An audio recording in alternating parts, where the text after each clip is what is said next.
안녕 체리야? 일찍 일어났네? 야, 얼른 내 동료가 되라. 아줌마 여기 깍두기 하나 더 주세요. 그러면 되는데 아줌마 여기 깍두기 하나 더 주세요. 네, 안녕하세요. 목소리로 세상을 그리는 남자이고 싶은 성우 강수진입니다. 잘 있었니? 세상의 모든 가양아. 오랜만이다. 이누야샤야. 바람의 상처. 이건 지금도 뭐 25, 6년째 계속 해오고 있는, 언제 끝날지 모르는. 난 해주광이 될 거야. 고모고모 쳐.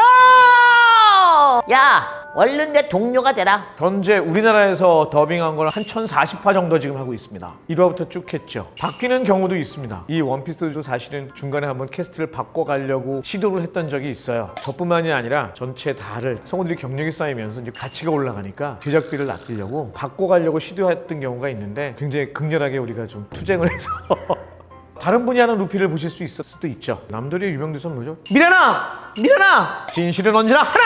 네, 남도일도 지금 계속 하고 있습니다.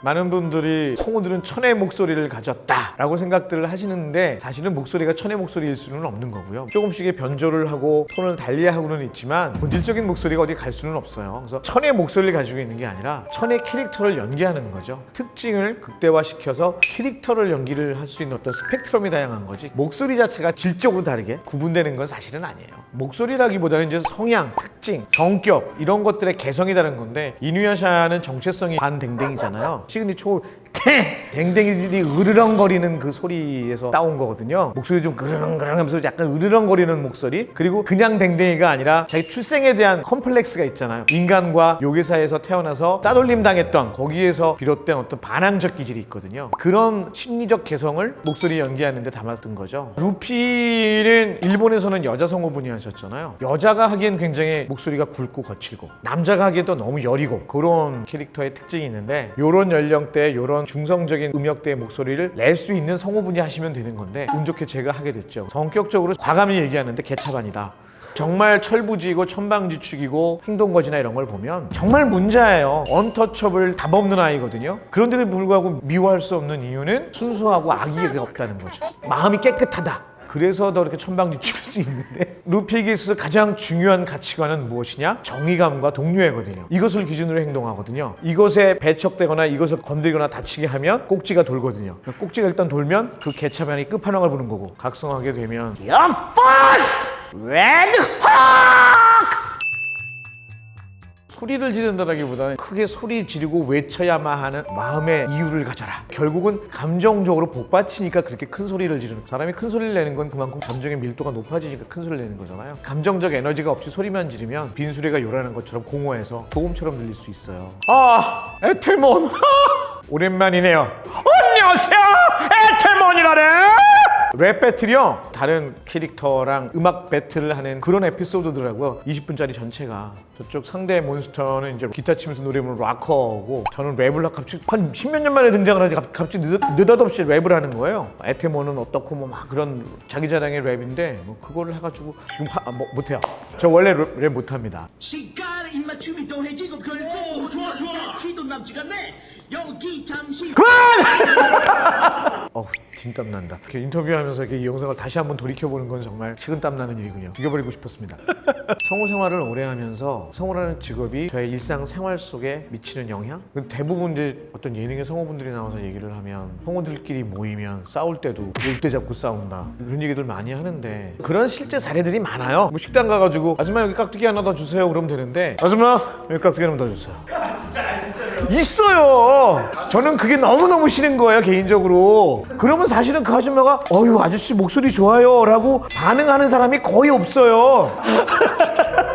성우병이 있어요. 성우들에게도 성우병이 있어요. 목소리가 좋은 사람이란 통념에 속박당해서 목소리가 늘 좋아야 된다는 강박들이 있는 분들이 있어요. 그냥 자기 강박인 거예요. 일부러 목소리 깐 건 아닐 테죠. 왜냐하면 기본적으로 배우들은 웬만큼 잘생겼어요. 평균적으로 클래스가 다르잖아요. 잘생기려고 노력 안 해도 잘생겼어요. 잘생기고 꼭 누가 봐줬으면 하는 것들이 있는 거죠. 성우들에게도 그런 게 있는데, 거기서 나오는 싸움은 기본적으로 성우들은 성량도 크고 음색이 좋고 그러니까 자연스럽게 얘기를 해도 좀 청각적으로 튀기는 해요. 거기 이제 성우병이 걸려가지고 목에 힘을 뻑 주고 얘기하면 되게 부자연스럽게 얘기하게 되는 거잖아요.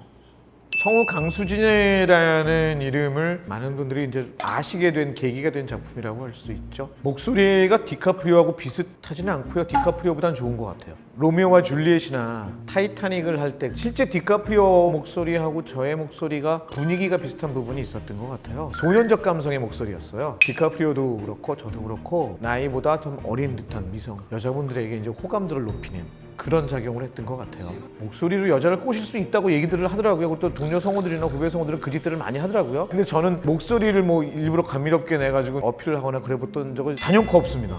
디카프리오가 나왔던 영화 제가 거의 다 하긴 했습니다만 할 때마다 너무너무 힘들어요. 워낙 연기를 잘하는 배우여서. 그러니까 특히나 지금의 연기도 좋지만 10대, 20대 때 연기는 하늘이 낸 천부적인 천재성의 연기자였었어요. 뭐 제가 그걸 제 목소리 연기로 해낸다는 게 너무너무 힘들었어요. 저렇게 천재적인 연기자의 연기를 우리말로 더빙을 해야 하니까 하긴 하는데 원작을 훼손시키는 것이 아닐까라는 본질적 의구심 같은 것도 좀 들었고 그래서 더 열심히 했던 것 같아요. 가장 인상 깊은 배역 대표적인 게 길버트 그레이프에서 언이라는 디카프리오 역할인데 동생이 이제 정신지체 장애를 앓고 있는 역할이었는데 그때가 이제 제가 이제 디카프리오 영화를 처음 더빙했을 때예요. 디카프리오도 실제 10대 소년이었고 저는 그 영화를 보면서 디카프리오라는 배우를 몰랐었는데 영화를 보니까 이건 배우가 아니라 진짜 정신지체 장애인을 캐스팅을 해서 영화를 찍은 거예요. 너무 어떻게 이런 장애우를 캐스팅해서 영화를 찍었지? 대박이다 감독. 이것도 배우라는 거예요. 그 배우가 바로 레오나르도 디카프리오라는 배우고 그래서 무지 애를 썼던 것 같아요.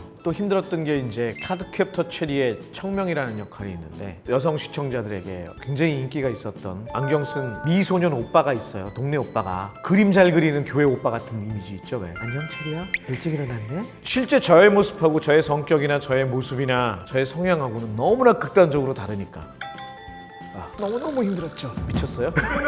실제 생활에서 이렇게 하면 여자분들이 좋아할까요? 아우 손을 끼친다 그럴 것 같아요. 그런데 물론 애니메이션을 좋아하고 애니메이션의 캐릭터들 이런 판타지를 좋아하시는 분들은 실제에서 그런 제가 생긴 게 만찢남이면 그렇게 얘기하면 좋을 것 같긴 해요. 근데 이 비주얼을 가지고 만찢남 목소리를 딱 내면 지금은 성우로서 알려진 이름이고 뭐 그러니까 이해하고 감안하고 좋아해 주시겠지만 여기 계신 어떤 분께서 평범한 외모에 평범한 비주얼에 안녕 누구야? 이러면 좋아할까요? 하긴 여자분들에게 목소리는 굉장히 중요한 최준. 네네네. 안녕 오빠 찾았니? 뭐 이거